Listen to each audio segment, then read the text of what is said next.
So Ricochet, I want to talk about in the segment that he did with Prince Nana. So last week there was a condensed version of like a 1 minute thing that followed up on the Swerve and Ricochet Atlanta match where Backstage with Ricochet and Swerve, or Ricochet. I'm sorry, backstage with Swerve and Nana. yes, and then there was Yeah, a, yeah, I a remember lot that. of stuff that got cut from the broadcast. It was just in a highlight package. So what was the answer?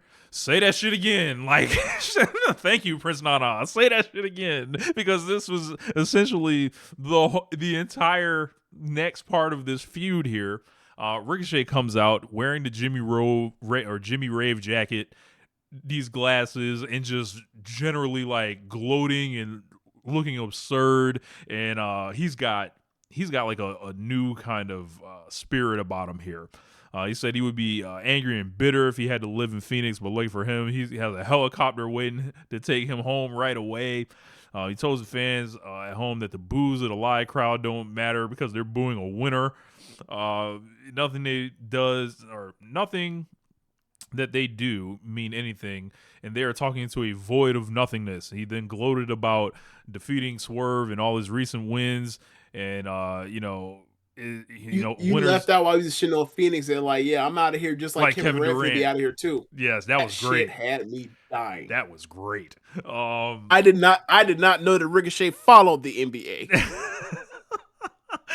Look, and the delivery is on point. Like, I think this might be the best promo that he's done in the ring. Like, bro, he was on fire in this segment. Yes, and the reason why is because he has found a delivery that works for him, and the delivery is he is a dork. It's like he And can no be because himself. and because of look, I don't know how he is personally or whatever Yeah. else, but what I mean is Kamatani as well. There are people that have their charm as a bad guy or a good guy. Bailey, another example. They're dorks. Not saying there's nothing wrong with being a dork. The thing is, like, when you're in pro wrestling, if you're Ricochet and you wrestle the way he has for all those years, they don't want your persona to be you're a dork. They let him be himself, and it's working now because they be like, you got to be cool, you got to be suave, you got to be, above it. It's like that's not necessarily him. I don't know if he ever really bought it. I don't think the delivery ever matched up. I don't think his voice matches what they want him to sound like when he delivers certain lines. Now, because of what he's done, it all fits now. Like he tried it in AEW, it failed. He spiraled out and has made himself a psychopath of a kind of intimately violent psychopath, especially stuff with Nana, and it's worked. Uh, he he Yeah, he gloated about beating Swerve in his recent wins. He said winners always got something to show for it, and is evident with him wearing the robe. He said he's going to be a champion in 2025. And I was kind of pumping my fist at this point, like yes, like. From there, Swerve's music hits, and instead of Swerve coming out, Prince Nana comes out by himself. He told Swerve that he came out, or he told Ricochet that he came out there to talk one on one. He says him and Ricochet have been beefing up and down the road uh, over the road for the past couple months. He doesn't know where things are going. He does know that Ricochet does have something that doesn't belong to him. Prince Nana says he's been involved in the pro wrestling business for 3 decades, and then basically tells Ricochet the robe that he is wearing, it represents pride, integrity, and those that have been lost. He says anyone that wears the robe has honor and has been bestowed the opportunity to be great, and Ricochet hasn't earned any of those things. From there, Ricochet tells Prince Nana like, "Oh, you want to take the robe from me, so take it." Pretty much, so he's like, yeah, you do all this talking, like you can get it, but you got to do something for it. Um, right. And I think it's been very well done that like there have been threats and teases of violence towards Nana, and even maybe a bump or two here or there, but like there's been threats of like I will hurt him, but like he hasn't put his hands on him in that kind of way yet, where he's beat him. He's actually like flat out just beat up Nana yet. They're saving that at some point, or they're saving that to reserve like the danger of him because like him next to Swerve.